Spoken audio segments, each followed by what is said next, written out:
আল্লাহর নবীর একজন সাহাবী আছে যার নাম হযরত সালমান। হযরত সালমানের বাড়ি হলো ইরাকে। তার বাবা হলো একজন অগ্নিপূজক। সালমানের বাবা হলো অগ্নিপূজক। সালমানের কাছে এই ছোটা মাতা কোনো কিছুই ভালো লাগে না, এই তন্ত্র মন্ত্র তার কাছে মজা লাগে না। সালমান সিদ্ধান্ত নিল কোথায় গেলে খোদার সন্ধান পাওয়া যাবে, নবীর সন্ধান পাওয়া যাবে। নবীর সন্ধান নেওয়ার জন্য, নবীর সন্ধান খোঁজার জন্য সালমান ইরাক থেকে চলে আসছেন শাম দেশে। শাম দেশে চলে আসছেন। শামের মানুষেরা তার সাথে গাদ্দারি করে তাকে বিক্রি করে দিছে গোলাম বানিয়ে মদিনার এক ইহুদির কাছে। মদিনার ইহুদির কাছে চলে আসছে হযরত সালমান। এখনো সে মুসলমান হয় নাই, শুধু তালাশে আছে, নবীর সন্ধানের খোঁজে আছে সালমান। সালমান যখন মদিনাতে চলে আসলেন, তার যে মনিবের খেজুরের বাগানে কাজ করে সালমান, গাছে উঠে সে গাছ পরিষ্কার পরিচ্ছন্ন করতেছে। এমন সময় হঠাৎ করে সালমানের মনিব বলতেছে, শুনতে পাইলাম যে মক্কা থেকে একটি যুবক সে মদিনায় আসছে, সে এখন কুবা নামক স্থানে অবস্থান করিতেছে। কুবা নামক একটি জায়গা, একটি মসজিদ আছে, অত্যন্ত পরিচিত একটি জায়গা। সেটার ফজিলত এখন বর্ণনা করার মতো সময় নাই, শুধু সামনের দিকে যেতে হবে। সালমানের মনিব বলল যে কুবা নামক স্থানে এখন সে অবস্থান করতেছে, তার নাম হলো মুহাম্মদ। হযরত সালমান যখন এই কথা শুনতে পাইলেন, গাছ থেকে সে লাফ দিয়ে নেমে মালিককে জিজ্ঞেস করলো, মালিক আপনি কি বলছিলেন, আরেকবার বলুন তো দেখি। এ কথা শোনার পরে সালমানের মনিব সালমান রাদিয়াল্লাহু তাআলা আনহুর গালের ভিতরে মেরে দিছে থাপ্পড়। ও বন্ধুগণ আমার, আপনার বাড়ির চাকর, আপনার বাড়ির কাজের লোক, আপনি মহাজন, আপনার দোকানের কর্মচারী, তারাও মানুষ, তাদের সাথে সুন্দর একটি আচরণ করা। মানুষ যদি ভালো কাজ করে তাহলে সেটা বলতে অসুবিধা নাই। এখন বর্তমান সময়ে যেটা সবচেয়ে বেশি মার্কেটে আছে সেটা হলো সাবেক 3 বারের প্রধানমন্ত্রী দেশনেত্রী বেগম খালেদা জিয়ার সুযোগ্য সন্তান তারেক রহমান সাহেব। সুযোগ্য তারেক রহমান সাহেব দেখেছেন আপনারা বিভিন্ন প্রচার মিডিয়ার মাধ্যমে, ওনার মায়ের খাদেমা যে ফাতেমা ছিল, ফাতেমাকে সে বোনের স্বীকৃতি দিছে, কি সম্মান দিল সে। আবার সেই ফাতেমার এক মেয়ে আছে, ওই ফাতেমার মেয়েটাকে তার সংসারের ভিতরে চাকরি দিছে। ও বন্ধুগণ আমার, আপনার বাড়ির কর্মচারীর সাথে আপনি কি আচরণ করবেন, ওনার কাছ থেকে শিক্ষা নেন। নারে তাকবীর, নারে তাকবীর, দিল্লি না ঢাকা, জোরে জোরে, দিল্লি না ঢাকা, দিল্লি না মাওনা, দিল্লি না মাওনা,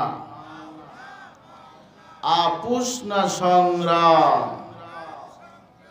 আপোষ না সংগ্রাম, গোলামি না আজাদি, গোলামি না আজাদি। তো এই স্লোগানের পক্ষে সবাই আছেন তো? মায়েরা, বোনেরা, পর্দার ভিতরে যারা আছো, তোমরাও আছো নি? সবাই আমরা এই স্লোগানের পক্ষে। এই বাংলাদেশ এখন সজাগ, এখন তারা প্রতিবাদ করতে শিখেছে, তারা জবাব কেমনে দিতে হয় তারা শিখেছে।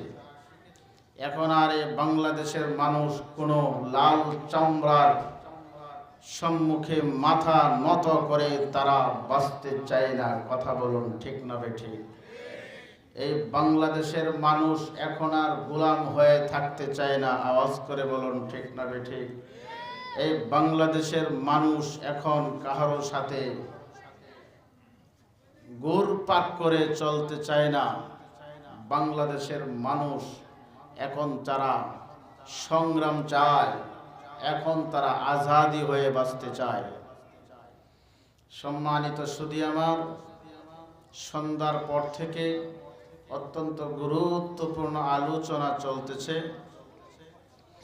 এটা এমন একটি জায়গাতে চলতেছে, গাজীপুর শ্রীপুরে ঐতিহ্যবাহী একটি স্থান। গাজীপুরের পরেই যে স্থানের অবস্থান, এবং এই স্থান থেকে প্রায় ত্রিশাল ময়মনসিংহ পর্যন্ত যে স্থানটি সুপরিচিত, গ্রহণযোগ্য একটি স্থান, গাজীপুর শ্রীপুরের ঐতিহ্যবাহী মাওনা চৌরাস্তা সংলগ্ন একেবারে নিকটে ঢাকা ময়মনসিংহ হাইওয়ে রোডের পাশেই আজকের এই মাহফিলটি অবস্থিত হয়েছে।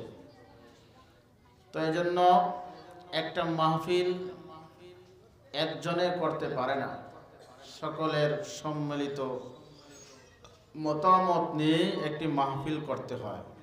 আজকে মাহফিলকে কেন্দ্র করে এই এলাকাতে একটি আনন্দ উৎসব বিরাজ করতেছে। মাহফিল যদি না হতো এই আনন্দ উৎসব বিরাজ করতো না।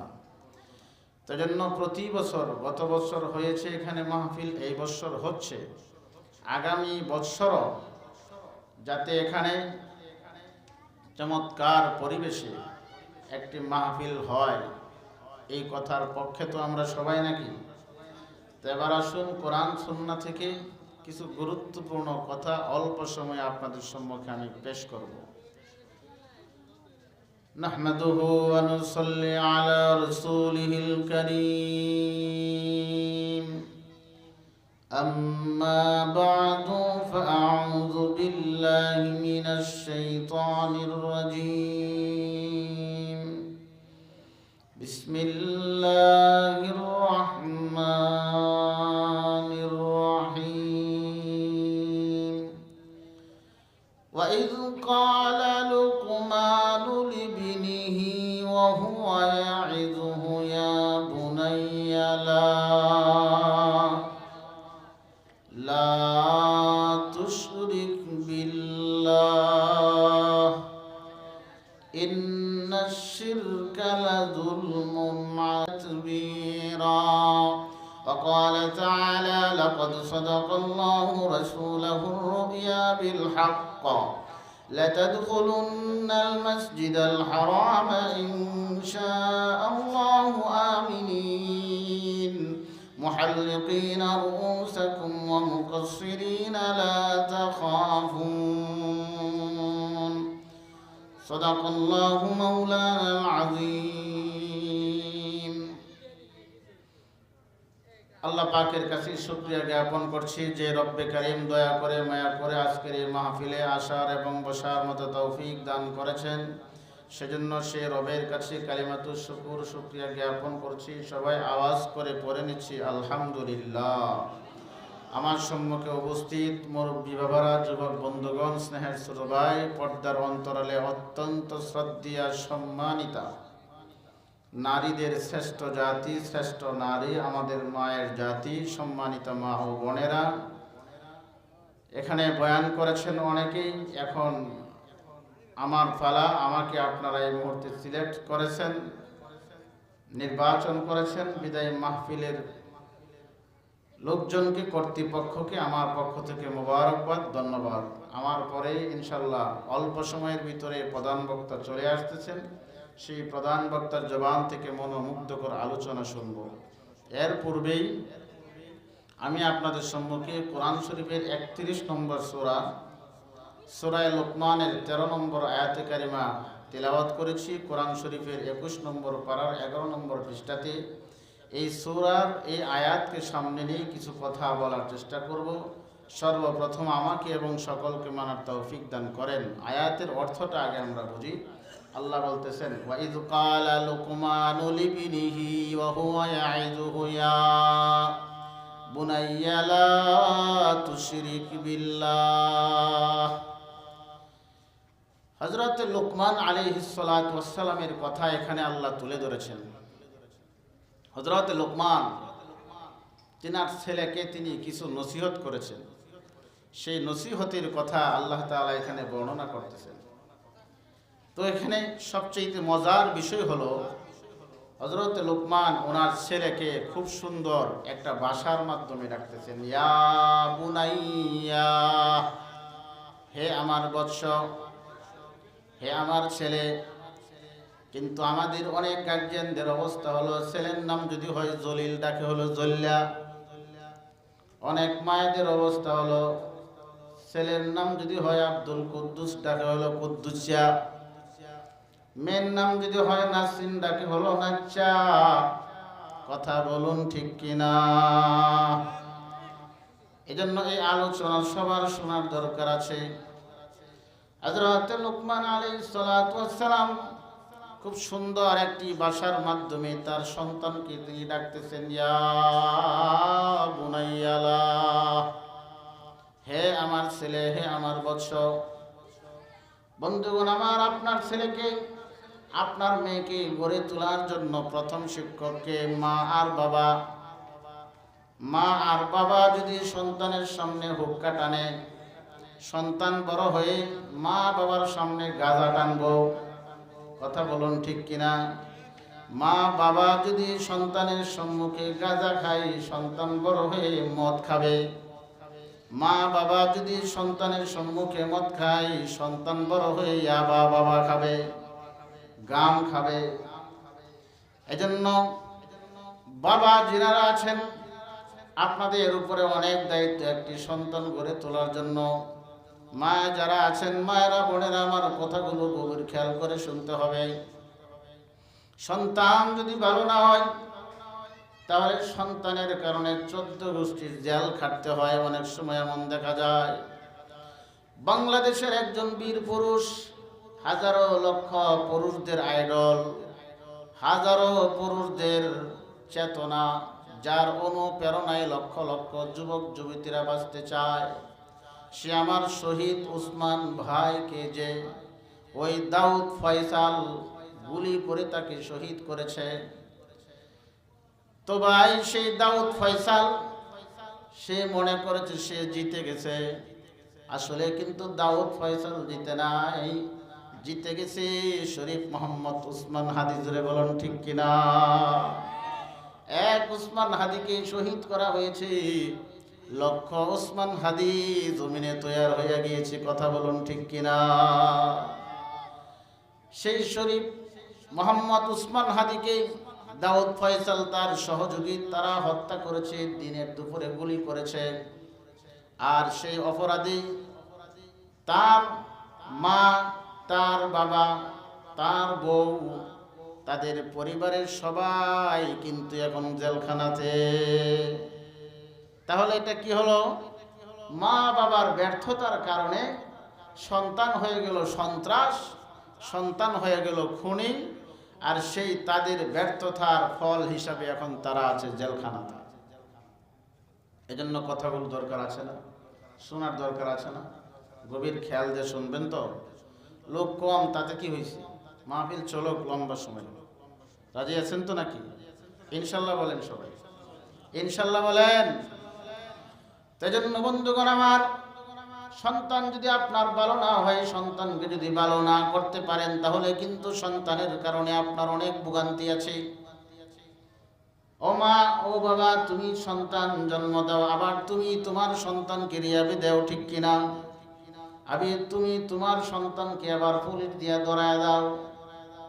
তাহলে মানে কি? তুমি বাবা হিসাবে সফল হতে পারলো না, মা হিসাবে তুমি সফলতা অর্জন করতে পারলা না। ছোট থেকেই তোমার সন্তানকে গড়ে উঠাইতে হবে। ছোট থেকে সন্তানকে গড়ে ওঠানোর পদ্ধতি যদি না থাকতো, তাহলে ইসলামের ভিতরে এই সিস্টেম থাকতো না যে বাচ্চার জন্ম হওয়ার সাথে সাথে বাচ্চার কানের ভিতরে আজান দেওয়া লাগে। গভীর খেয়াল করবেন, ছোট বাচ্চার জন্ম হওয়ার পরে, ভূমিষ্ঠ হওয়ার পরে তার কানে আজান দিলে বাচ্চা কি আজানের কিছু বুঝবেনি, একামতের কিছু বুঝবেনি। কিন্তু ইসলামের সিস্টেম হলো আজান একামত সে বুঝুক আর নাই বুঝুক, এটা কি তার কানে পৌঁছানো হচ্ছে সেটা বুঝুক আর নাই বুঝুক। ইসলামের বিধান হলো সন্তান ভূমিষ্ঠ হওয়ার সাথে সাথে তার ডান কানে আজান আর বাম কানে ইকামত শোনায় দাও। আল্লাহর কথা, নবীর কথা, রাসূলের কথার আওয়াজ তার কানের ভিতরে ঢুকায় দাও। সে বুঝুক আর নাই বুঝুক, ইসলামের সিস্টেম হলো, ইসলামের বিধান হলো। ও বাবা, কিচ্ছা কাহিনীর ওয়াজ এখন ভরপুর, জোরে বলুন ঠিক কিনা? কিচ্ছা কাহিনী বক্তাদের বাজারও অনেক বেশি, কিন্তু এমন বক্তা আপনাদের সিলেক্ট করতে হবে যেই কথাগুলো আপনার উপকারে আসে, কাজে লাগে। সমাজের বাস্তবতা নিয়ে কে কেমন আলো বয়ান করতেছে। এই মাহফিল করতে অনেক কষ্ট হয়েছে। আপনারা এখানে এসেছেন, ঘন্টার পর ঘন্টার সময় দিচ্ছেন, সময়টা যাতে একেবারে নষ্ট না হয়ে যায়। এজন্য আমি আপনাদের সম্মুখে আপনার সন্তান কিভাবে গড়ে তুলবেন তার ছোট্ট একটি সিলেবাস আমি তুলে ধরতে চাই। বন্ধুগণ আমার, ইসলামের সিস্টেম হলো সন্তান যখন কথা বলতে শিখে, আপনার সন্তান যখন কথা বলতে শিখে, তখন সর্বপ্রথম তার জবান দিয়া তুমি বের করো লা ইলাহা ইল্লাল্লাহু মুহাম্মাদুর রাসূলুল্লাহ। লা ইলাহা ইল্লাল্লাহ মুহাম্মাদুর রাসূলুল্লাহর ভিতরে কি আছে এটা তো সন্তান বোঝে না। কিন্তু ইসলামের শিক্ষা হলো সে যখন কথা বলতে শিখে তখন তার জবান দিয়া পবিত্র কথাগুলো বের করো।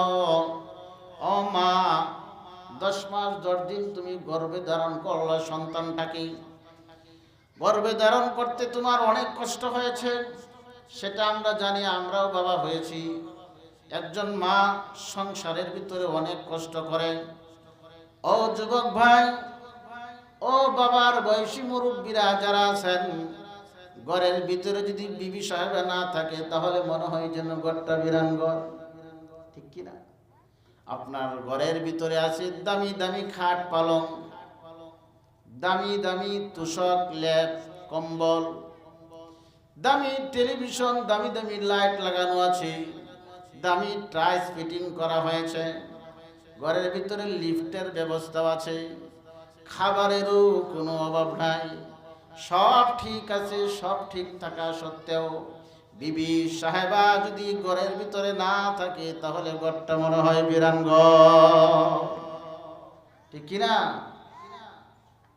এজন্য গভীর খেয়াল করতে হবে। আমাদের স্ত্রীদেরকেও আমাদের আদর দেখাতে হবে, ভালোবাসা দেখাতে হবে। তাদেরকে যাই মন চাই তার করলাম, সেটা করা যাবে না। মন চাইলো মারপিট শুরু করে দিলাম, আছে না নাই? এই কাজ করা যাবে না। পুরুষদেরকে আমি বলছি, আপনার ঘরের ভিতরে বিবির সেবা নেবেন, আপনিও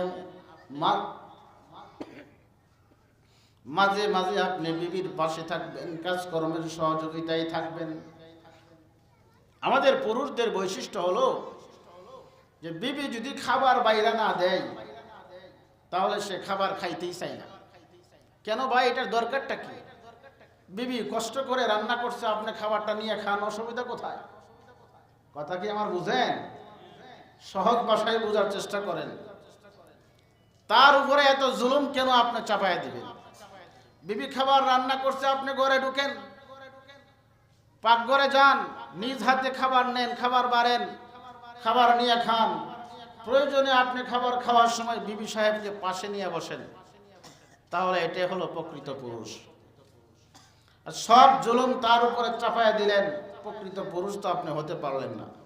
এই যে শুনতেছেন না যে ইসলাম ক্ষমতায় আসুক, ইসলাম যদি ক্ষমতায় আসে, নারীদের বর্তমানে যে সুযোগ সুবিধা, এখন ইসলাম ক্ষমতায় আসলে, যদি আসে আর কি, যদি আসে, বিষয়টা আমি এইভাবে বলতেছি, আসক একেবারে বাধ্যতামূলক সেটা আমি বলতেছি না, যদি আসে দেখবেন নারীদের এখন বর্তমানে যে সুযোগ সুবিধা আছে বরং আরো বাড়বো, কমবে না। যারাই বলে যে নারীরা তো রাস্তাঘাটে চলতে পারবে না যদি ইসলাম ক্ষমতায় আসে, এই কথাটা ভুল। তুমি এই কথাটা পাল্টাও। ইসলাম ওই নারীদেরকে সবচেয়ে বেশি ক্ষমতা দিয়ে থাকে, অধিকার দিয়ে থাকে। আপনার কাপড় চোপড় রান্না বান্না করার দায়িত্ব আপনার বিবির না, আপনার মা বাবার সেবা করার দায়িত্ব আপনার বিবির না। বিবি চাকরি করে আপনাকে খাওয়াবে, এটা বিবির দায়িত্ব না। আপনি পুরুষ, সমস্ত দায়িত্ব আপনার উপরে। বিবি তো হলো রাজরানীর মতো ঘরে বসে শুধু খাবে। তাহলে সে এই কাজগুলো যে করতেছে, এগুলো সে আপনার উপরে ইহসান করতেছে, আপনার উপরে সে দয়া করতেছে। বুঝতেছেন কথা তো আমার? এগুলো দয়া করতেছে, ইহসান করতেছে।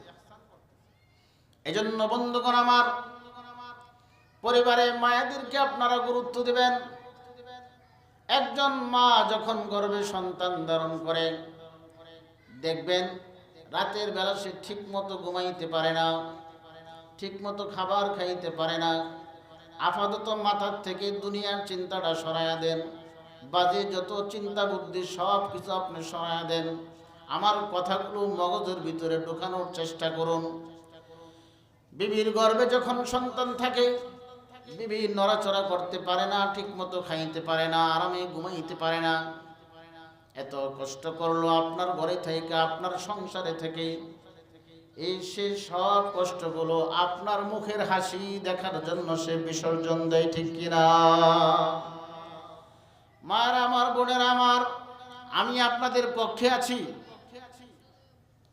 আপনারা এই কাজগুলো করবেন, আর সাথে আর 4টা কাজ শুধুমাত্র যোগ করবেন। কয়টা কাজ? আপাতত মায়েরা বোনেরা ঘুম থেকে জেগে উঠুন। এই সংসারে যত কাজ করেন তা তো করবেনই। সরাসরি জান্নাতে যেতে হলে আর এই কাজের সাথে আর মাত্র 4টা কাজ যোগ করবেন। 1 নম্বর হলো, সামনে আসছে রমজান, রমজান মাসের রোজাগুলো রাখবেন। 2 নম্বর হলো ফরজ নামাজগুলো আদায় করবেন। 3 নম্বর হলো নিজের সতীত্বের হেফাজত করবেন। 4 নম্বর হলো স্বামীর খেদমত করবেন, স্বামীকে দেখাশোনা করবেন। স্বামীর সহায় সম্পত্তি যা আছে এটুকুকে আপনি দেখে রাখবেন। খোদার কসম করে বলি মা, তুমি যেই কাজগুলো করতেছো তার সাথে যদি শুধুমাত্র তুমি আর এই কাজটাকে তুমি যোগ করতে পারো, এই 4টা কাজ, আল্লাহর উপরে আমি আস্থা রেখে কসম খেয়ে বলি, তোমার মৃত্যুর সাথে সাথে তোমার ঠিকানা হবে জান্নাতুল ফেরদাউস। এজন্য বন্ধুগণ আমার, বাবাজিরা গভীর খেয়াল করতে হবে। সন্তানকে যাতা ভাষা দিয়ে গালি দেওয়া যাবে না, সন্তানকে যা ইচ্ছা তাই বলা যাবে না। সন্তানকে সুন্দর ভাষা দিয়ে ডাকবেন, তার যে উপাধি আছে সেই উপাধি দিয়ে ডাকবেন। সন্তানকে এমন ভাষায় ডাক দিবেন যেই ভাষায় ডাকলে সন্তানের মনটা নরম হয়ে যায়, সন্তানের কলিজাটা নরম হয়ে যায়। অনেক সময় আমরা আদর দিয়া ডাকি, আয় বাবা এদিকে আয়, বাস সুন্দর ভাষা, বাবা বলে সম্বোধন করেন। আয় কলিজার টুকরা এদিকে আয়, বাস সুন্দর ভাষা। আয় আমার জান তুই এদিকে আয়, সুন্দর ভাষা। অর্থাৎ এমন কিছু ভাষা আপনি ব্যবহার করে তাকে ডাক দিবেন, যে কথাগুলো শোনার পরে আপনার সন্তান আপনার উপরে খুশি হয়ে যায়। বয়ান তো আমার কাছে এতই মজা লাগতেছে। গতকাল রাতে 2টা প্রোগ্রাম ছিল। একটি প্রোগ্রাম ছিল আমার বাসার সামনে, হরন ছিল 30টা। কয়টা? 30টা। কিন্তু সাউন্ড এতই একটা বাজে ছিল। এরপরে 2য় প্রোগ্রাম করেছি, এই সাউন্ড সিস্টেম ছিল, এই যে বাক্কা আজকে যেটা চলতেছে, এই বাক্কা সাউন্ড সিস্টেম ছিল। ওখানে যাওয়ার পরে আমার বয়ান জমে গেছে। সাউন্ড সিস্টেম যদি ভালো হয়, বক্তারা বয়ান করে খুব মজা পায়। 3-4টা প্রোগ্রাম করবে, কোনো সমস্যা হবে না তাদের গলার।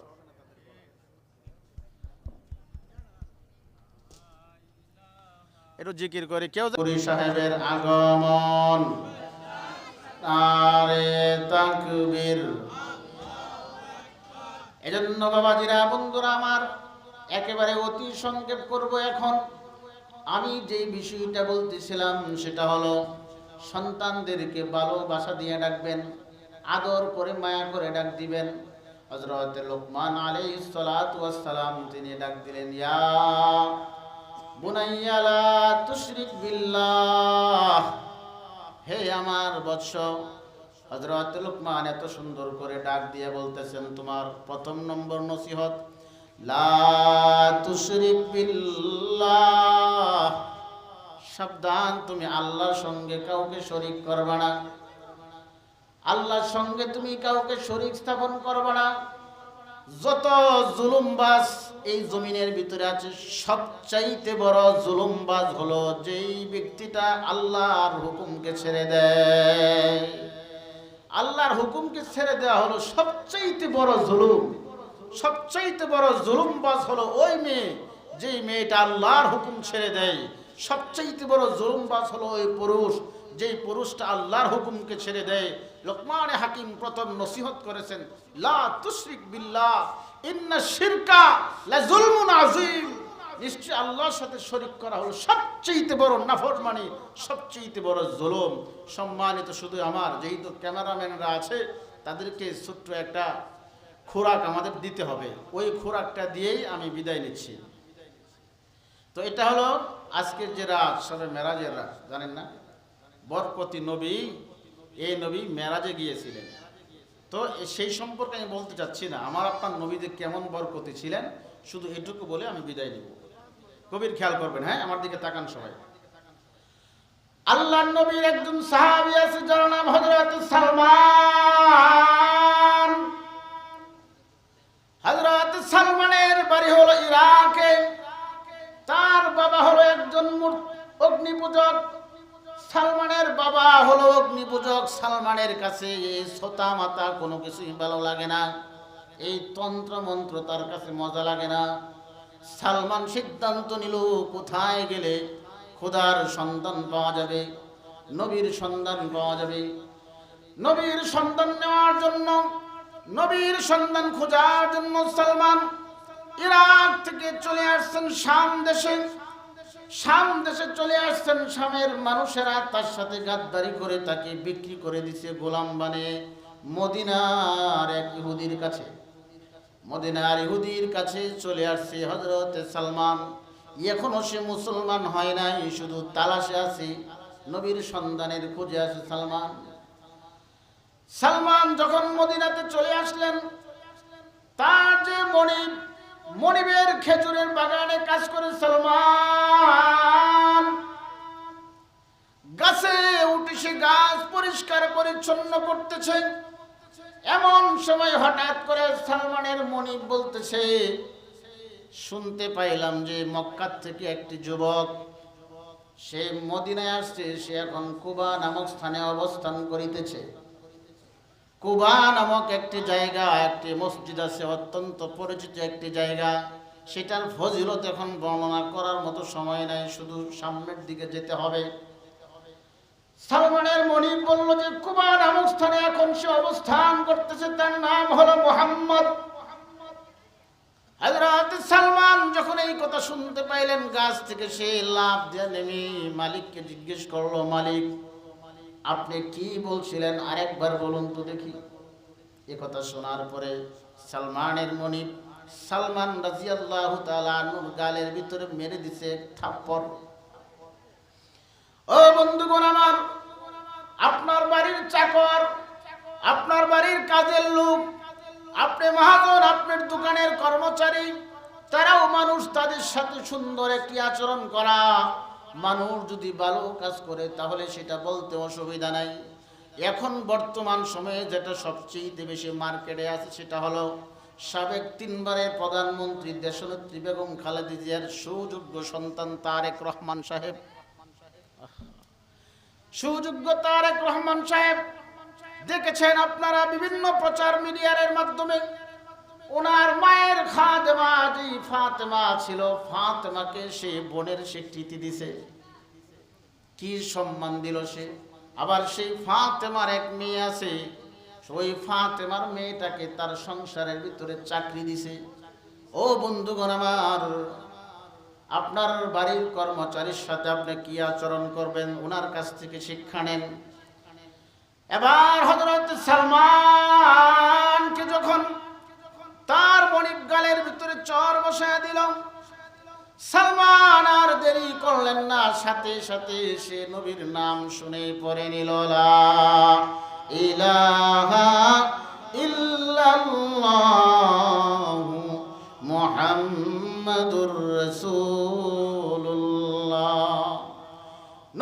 সঙ্গে এখনো তার দেখা হয় নাই, সাক্ষাৎ হয় নাই।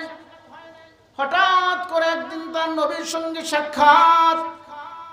নবীকে জানায় দিল, নবী গো, আপনার অজান্তে আমি আপনাকে নবী হিসেবে গ্রহণ করে নিয়েছি, মেনে নিয়েছি।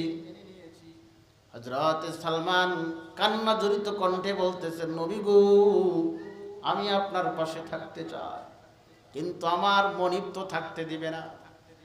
সালমানের হৃদয়ের ব্যথা বুঝে সালমানকে বললেন, সালমান, তোমার মনিবকে যা বলো তোমাকে আজাদ করে দেওয়ার জন্য, তার যত মুক্তিপণ লাগে আমি রাসূল স্বয়ং সেটা আদায় করব। আল্লাহু আকবার।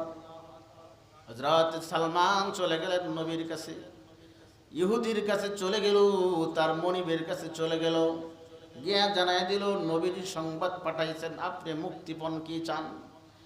ইহুদি সে জানায় দিল, আমাকে 300 খেজুর গাছ বিশিষ্ট একটি বাগান দিতে হবে, 300 খেজুরের গাছের একটি বাগান দিতে হবে, আর 1000 স্বর্ণ মুদ্রা দিতে হবে। সালমান এই কথা শোনার পরে তার মনের ভিতরে ধাক্কা লেগেছে, এটা কি দেওয়া সম্ভব নাকি? আল্লাহর নবীর সাহাবী হযরত সালমান তিনি নবীজিকে এসে জানায় দিল।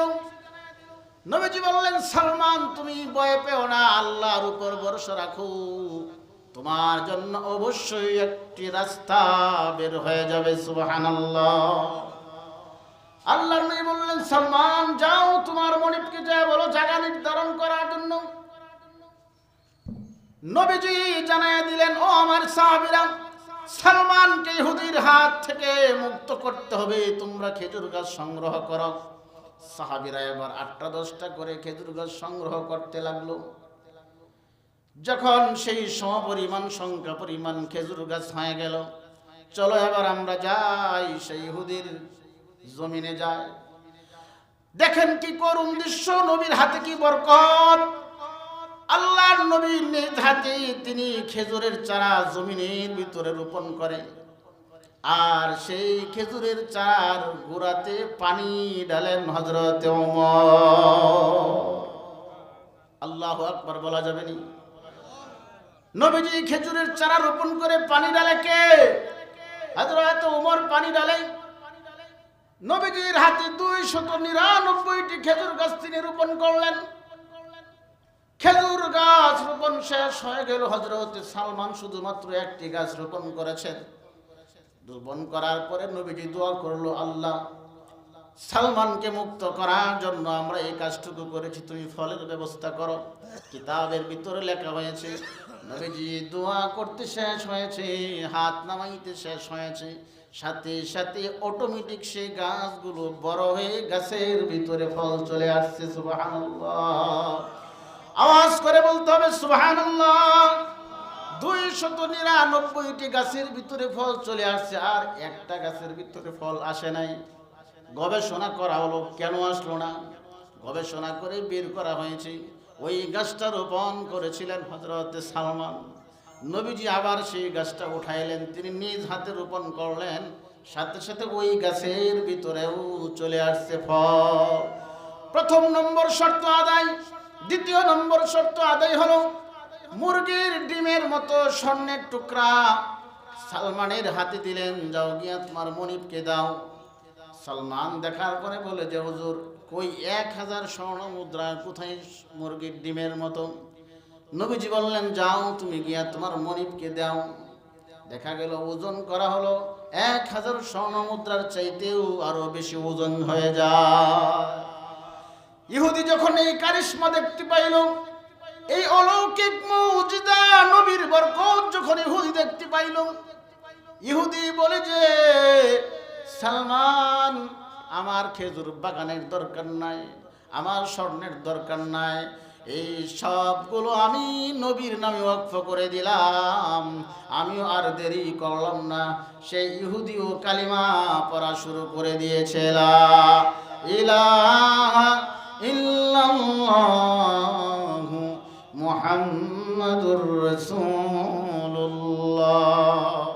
এমন নবী একজন আমরা পাইছি, এতে আমরা খুশি তো? বাবা জিরা বন্ধুরা আমার, আসুন সেই নবীর আদর্শ মেনে আমরা চলি। আল্লাহ পাক আমাকে সহ আপনাদেরকে বোঝার আমল করার তৌফিক দান করেন। আগামী বছর যদি সময় সুযোগ হয়, সময় মতো যদি মাওলানা ইসরাফিল সাহেব যদি মেসেজ পাঠায় আমার কাছে, আপনাদের মাঝে আবার আসার চেষ্টা করবে ইনশাআল্লাহ। ওয়া আখিরু দাওয়ানা আলহামদুলিল্লাহ।